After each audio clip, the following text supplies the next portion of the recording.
name is Naomi London. Welcome back to my channel. For those of you who are new here, hey. For those of you who have been here, what's up? Guys, the time has come. Your girl is moving from her first apartment in Toronto and we are now on the hunt for another apartment. My last apartment video has done so well on YouTube. You guys really enjoyed it and I was able to help quite a lot of you find a new apartment. So I am hoping that this video will do the same. My partner and I are in a 2-bed, 2-bath apartment in downtown Toronto and we absolutely love it. If I had the choice, I would not be moving. But unfortunately, our lease has come to an end. We've been here for almost 2 years now and our landlord has decided to sell this unit, so we gotta go. In this video, I'm gonna take you along with me to view different apartments in downtown and the eastern area of Toronto, as this is the areas that we love personally. And I'll give you a bit of information on listing and prices and how to grab a good deal. If you're moving to Toronto or if you're looking for a new apartment, the first thing to do would be to go onto the condos.ca website. This is an amazing website that lists new rentals on a daily basis within any area that you select of Toronto. You do have to create an account with this site, but once you have an account, you can get alerts to your email and it also registers you with a realtor. I didn't use a realtor with condos.ca. I actually went with a realtor that was recommended to me. It was the same realtor that I used in my last video when I first came to Toronto, and her name is Amanda. I will put her details in the description box below, and if you want to use Amanda, just let her know that Naomi sent you. What I will say is, if you're working with any realtor or Amanda especially, and you're a newcomer to the city, there are a few requirements that you need to meet before you go on your apartment search, and this will generally make you qualify to get accepted. The market here is quite tough and there are a lot of immigrants that come in within the city, so landlords are starting to double down and make restrictions even harder. So if you are coming to the city, I will say you should either have a job lined up. That way, when you fill out your application, the landlord knows that you will have a stable income and you will be more of a promising applicant. If you don't have a job lined up and you're moving to Canada, or if you are looking to get a new apartment, it's probably best to have at least 6 months rent in savings. That's right, 6 months. The reason why 6 months is a good idea for your deposit when applying for an apartment is because, especially if you're a newcomer to the city or if you don't have a job at the moment, landlords would like to have this money put down so they at least know that while you're on your job hunt, 6 months will be paid in advance. That will be your first and your last month's rent plus 4 extra months.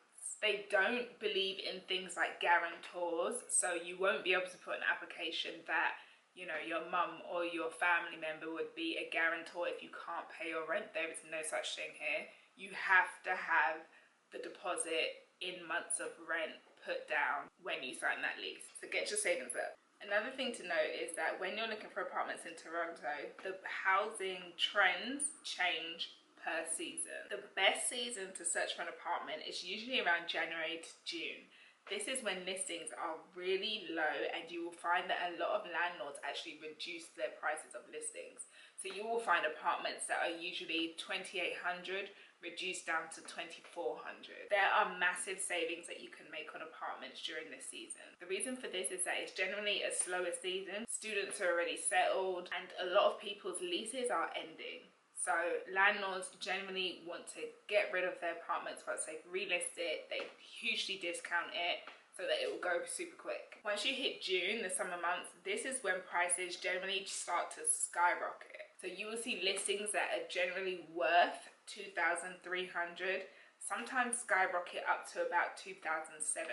They can put the listings up just because there are a lot of people, like students, who are desperate looking for apartments. You will find some landlords doing deals on their leases because they want to keep people in the apartments for longer. So some landlords will do deals where you get a couple months for free if you stay for 18 months instead of a 12-month lease, which can be a good deal, especially if you know that you're going to be in the city for a while. Taking an 18-month lease is not too bad if it means having 2 or 3 months for free. During the summer, the prices stay high and the listings slow right down. Whereas the first quarter of the year, listings are going up pretty rapidly. During the summer, listings go up very, very slowly. So if you find something, you really have to grab it because it may be a couple of weeks until something within your requirement comes up again. Then around September, October-ish, that's when the prices will start to decrease and sort of level out to what apartments should be priced at, because a lot of students are situated and people have generally got their apartments and have settled. But if there is anything left, the price will go back to its regular price, and you should generally see quite a few listings going up around this time also. So the requirements for our search is pretty much the same as we had last time. We're looking for a 2-bedroom, 2-bath. I still need to have my bath in the 2nd bedroom, a balcony, and if we can't get 2 bedrooms, we'll settle for a 1+1. But as I work from home, it is very important for me that the den or the +1 has a natural light source, because being in a box all day is not the one. I need to be able to see outside. The great thing about these dens or these +1s is that we want one that can also be used as an office and a spare bedroom. So it needs to be of a decent size, just like we have now, so that we can fit our fold-up twin bed. So come with us as we view these apartments, and let me know which one you think that we would go for in the comments, or which one you would go for if you were moving or if you were living here in Toronto. And I hope you enjoyed this video. Let's go and have a look.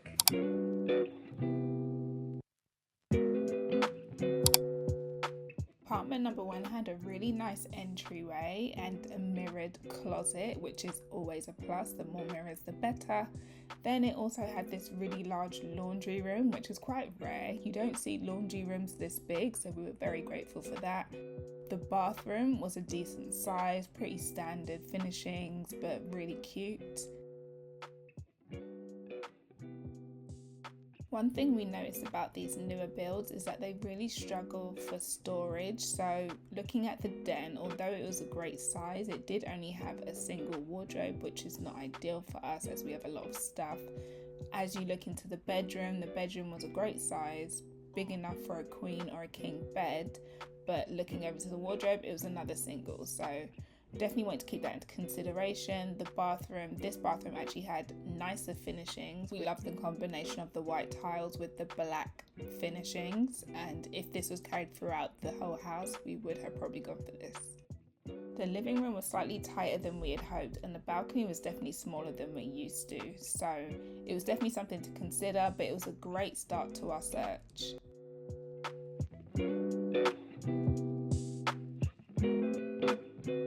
Apartment number 2, we absolutely loved for obvious reasons. It had very high ceilings, and it even had a walk-in wardrobe, which is pretty rare for apartments in downtown of the new buildings. Any building that's like 5 years and older generally has like a walk-in wardrobe, but within this square footage that we were looking at, it was super rare. And after seeing a walk-in wardrobe, I kind of wanted to put it on my list of mandatory things to have. However, I knew that it was going to be very slim chance that we would find one, so this apartment definitely was a gem.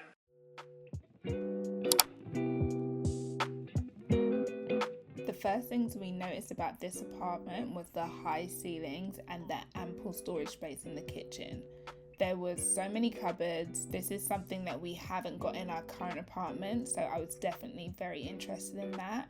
The balcony was also a huge size. It wrapped both the living room and the bedroom, so you can sit out from your bedroom or you can sit out from the living room, which we loved.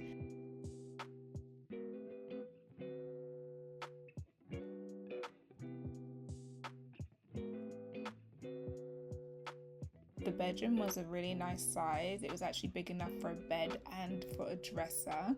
And then what we absolutely loved was a walk-in wardrobe. Now that I've seen walk-in wardrobes, I feel like it's definitely a must.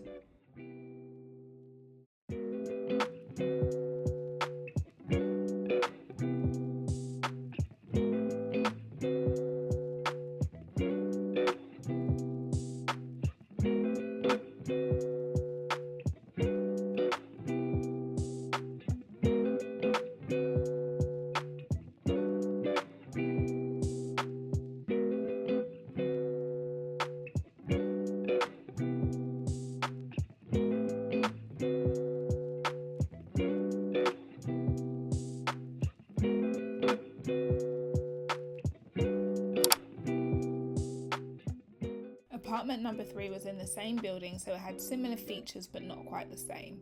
The laundry room was much smaller and it only had this single closet at the entryway. However, the den was slightly larger, which is always a plus.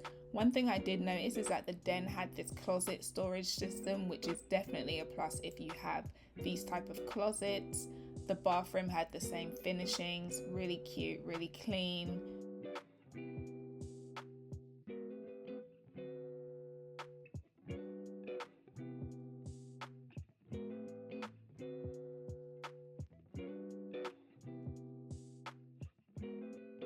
The living room was slightly smaller in this space, so it probably wasn't going to work for us, but what I did really appreciate about this apartment is that it came with a microwave, it had a full-size oven, and again, lots of storage space.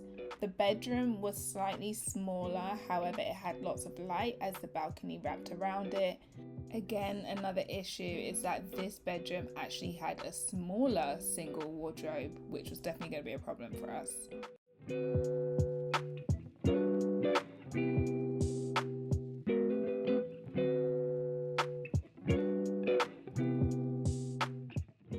Number 4 had really cute finishes and I loved the layout. I was unable to film the gym, however it was one of the best gyms that we'd seen in any building. It had equipments like the assault bike, the assault treadmills, and it had dumbbells over 50 kg, which is pretty rare for a lot of these buildings. 50 kg seems to be their limit, but they went up to about 90-95 kgs. We absolutely loved it.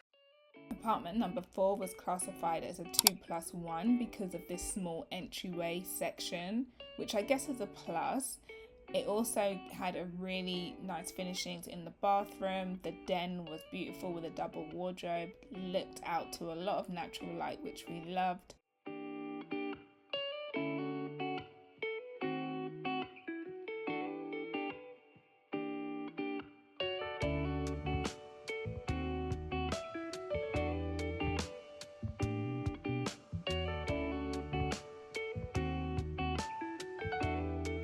Our style when looking for apartments was looking for spaces that had lighter finishes or lighter flooring, because not only does it give us freedom to really design our space to how we wish, but it also allows a lot more light to reflect within the apartment.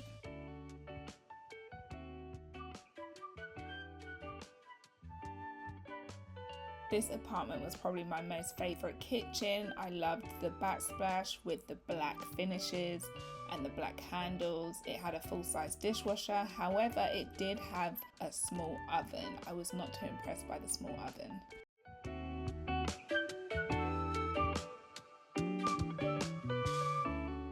Now moving on to our last listing, apartment number 5. We absolutely loved this building. We were willing to compromise on things like the view, but however the living room let us down, and this is one thing that you will find in a lot of Toronto apartments.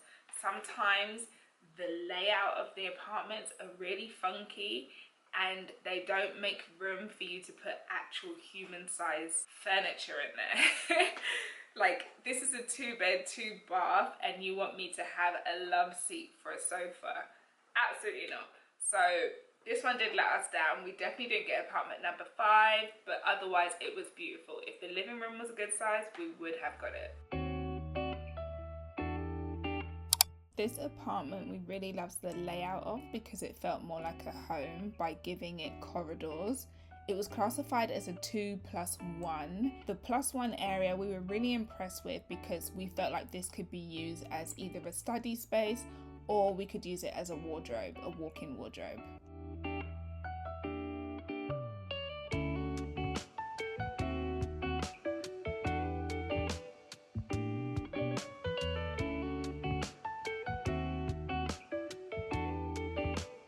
I wasn't a huge fan of the colour of these cabinets, the fact that they were like stripy. However, the +1 space really sold this apartment to me.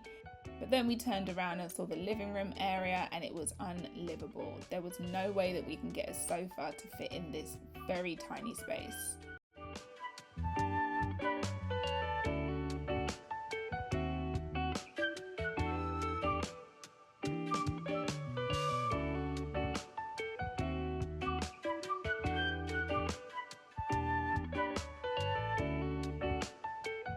The balcony was also a great size, but another thing about Toronto is that you may get a balcony that looks into someone else's home.